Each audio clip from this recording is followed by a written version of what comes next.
I'll be discussing software modeling, introduce UML, talk about some of its limitations, discuss a few of its diagram types, discuss the role of UML in software engineering, and mention a few case tools. In software systems, especially complex software systems, it's useful to be able to present a design to other developers for discussion during the development process. Complex software systems need to be designed before they can be constructed or modified anyway, and it's helpful to keep design documentation on hand so that the system can be modified more easily later. In order to communicate with other developers and other stakeholders in the system, it's helpful to have some analog to a contractor's blueprint. Consider, for example, in the real world, building a large building, such as a hospital. First, an architect will come up with a high-level design for the project. Engineers will design the individual components and ensure that the hospital will meet all codes and remain standing and operational. And then during construction, the designs get updated slightly to account for changes in any problems that are encountered during the construction phase. After construction, the blueprints are retained in case an addition is needed later, or in case modifications are needed to the building. Unified Modeling Language provides an option for software engineers to have similar design documentation for software projects. Now, in the early days of software engineering, diagrams were drawn using a wide variety of different formats, with different symbols, different connectors, different annotations, and so forth. And developers moving between companies or trying to collaborate across company or even divisional boundaries within a company had to be trained on each specific format that was being used for the communication. The idea behind Unified Modeling Language was to provide a single standardized formatting and a standardized set of symbols in order to create a common language. And the group of folks that did this were Grady Booch, Ivar Jacobson, and Jim Rumbaugh at Rational Software Corporation, which was later purchased by IBM. UML was standardized by the Object Management Group, but the standards are not always followed by UML tools, and in particular with the latest version of UML, there is no set of tests in order to verify tool compliance with the standards.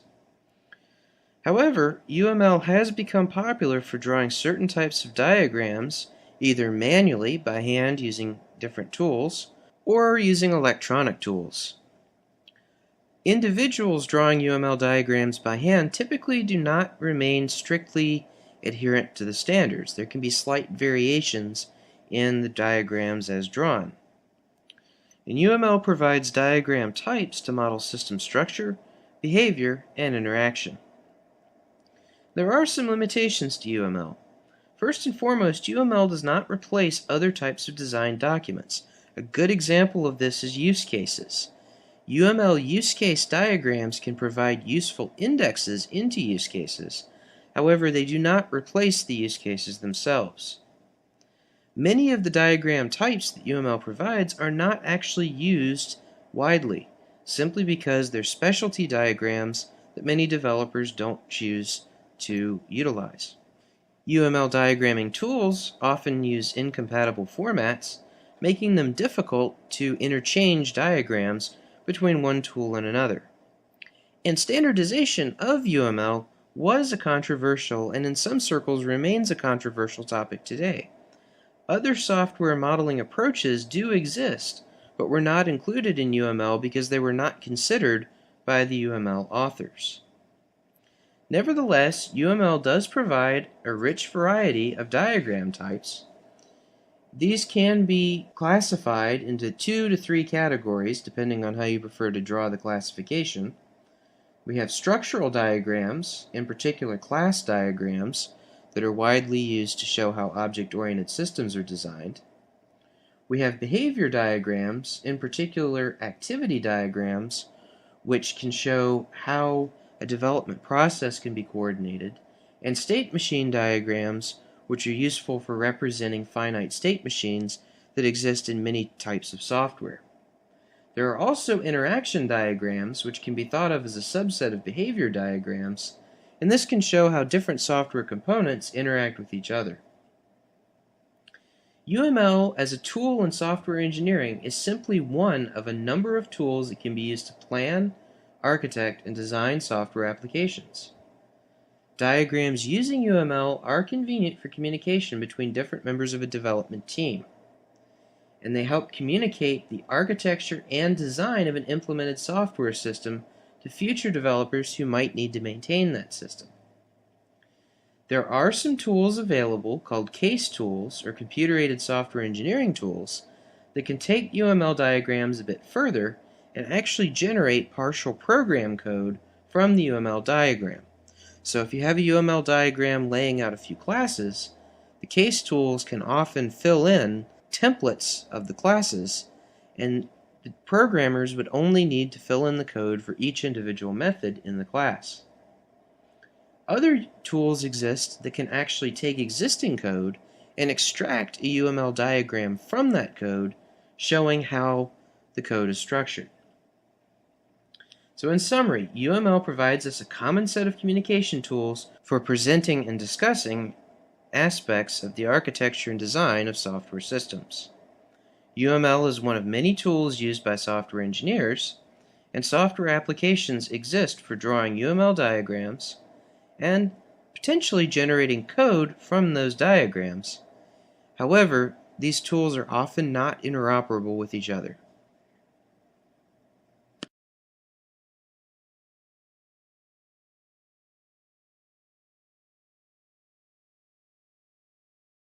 Diagram.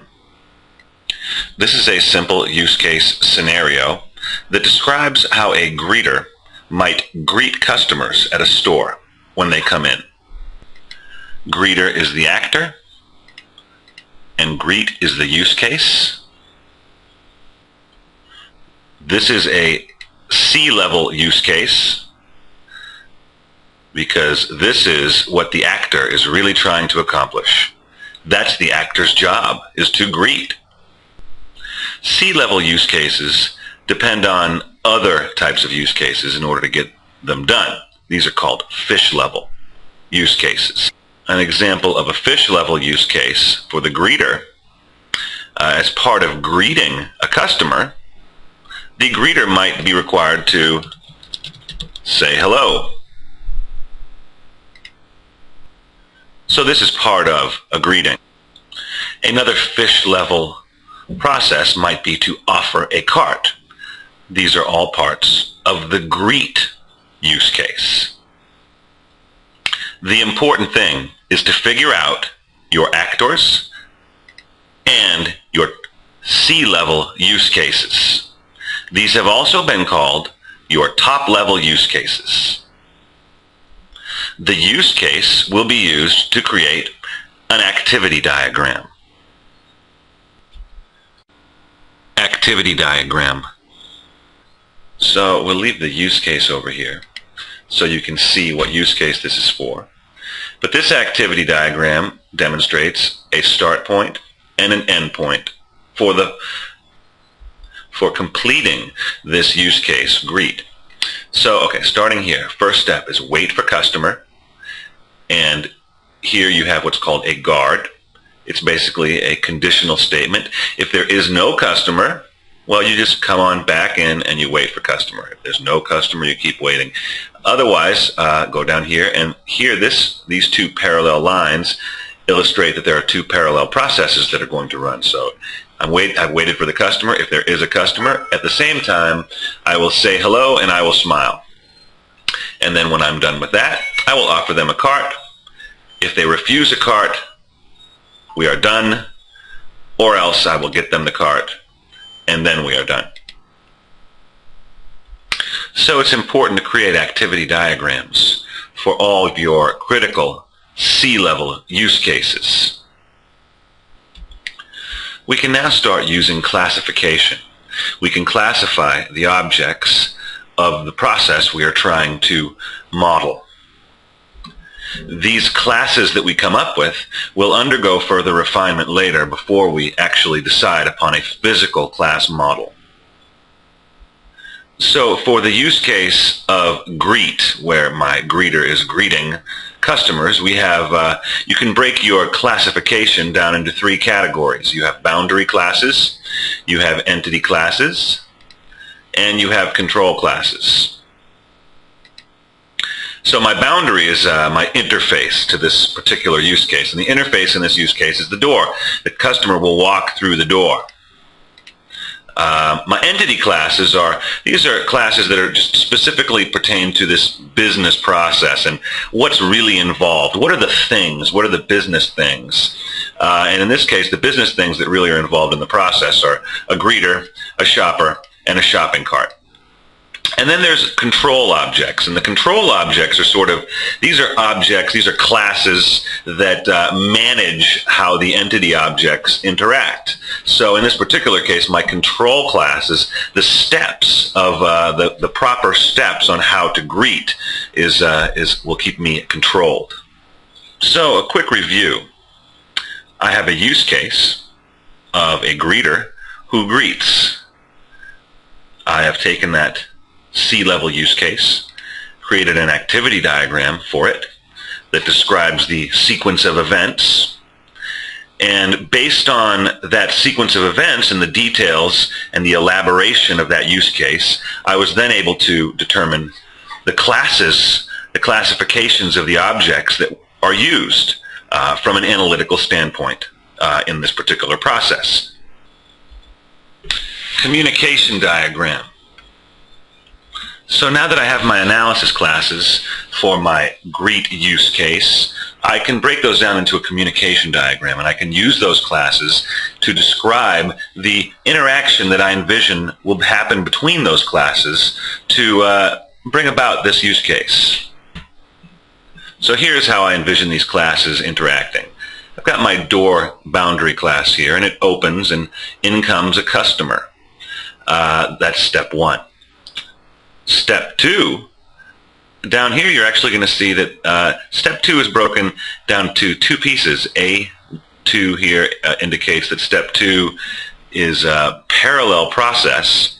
It's the first parallel process, that's why the A. However, it's step two, so that you can see they're both step two. If there were another parallel process that came down the road, it would be B and whatever step you were at that point. So I know now that these two are at the same time. The greeter, step two, at the same time, will smile and say hello to the customer. Step three, the greeter will offer the cart. Now, step four is a conditional. You can see I've got a guard here. If the customer wants the cart, then the greeter will get the cart object. And then that's 4.1 actually, because that's if the customer wants the cart. 4.2 down here is the greeter gives the cart to the customer. So you can see here these notations being used. These are classes, these rectangles. Another way to view classes. We've now seen the analysis classes to review. This was an earlier way to kind of envision what the classes were. Once we envisioned those classes, we were immediately able to put them to use. We were immediately able to put them to use in a communication diagram to envision how they're going to communicate with one another.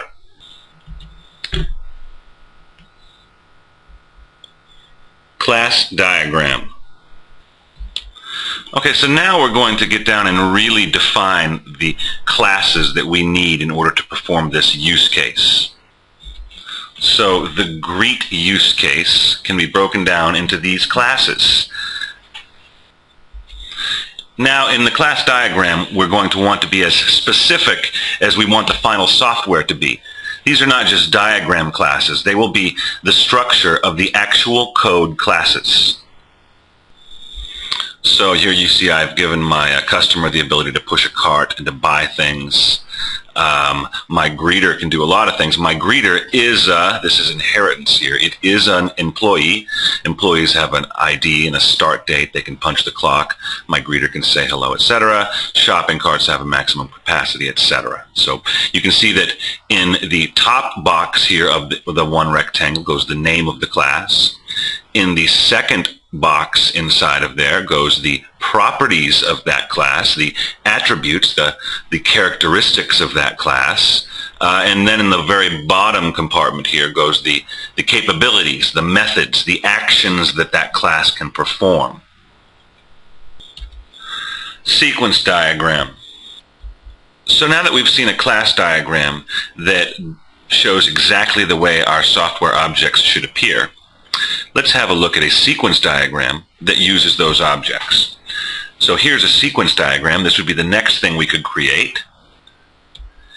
Keep in mind, this sequence diagram, like all the other diagrams we've talked about so far, refers back to our original use case diagram, greet. So this is a different view. Now that we've defined our classes, here they are along the top. And the way that you read a sequence diagram is from the left side to the right side. You start at the top and you move your way down. So the door opens and a customer comes in.